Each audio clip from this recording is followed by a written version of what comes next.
Reverend Jimmy, tell them how we landed on the title Hopeful Things, doing hopeful things.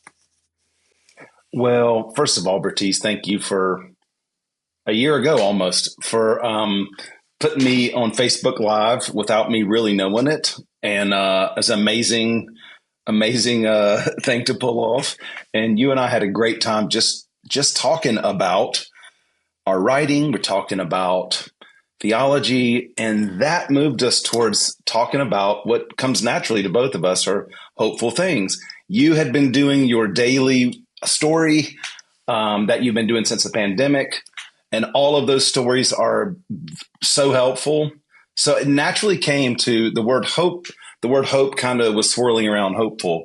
And it reminded me of a quote from Daniel Berrigan, who is a former Jesuit activist who was asked by someone, how do you remain hopeful during hopeless times?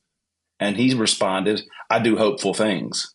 Oof. And when I said that, you just did that. You did that. You're like, oof.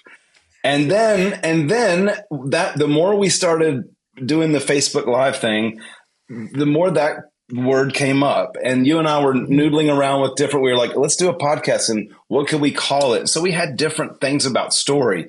You and I are all about story, and then we just kept gravitating back. It kept kind of pulling us back in, and the hopeful thing, and then that's how it began. I had been praying about it and just kind of meditating on it, and one of the things that became apparent to me was that people are in that time of feeling like it's not hopeful, right? Mm-hmm. Sociologists call it anomie, a sense of complete hopelessness.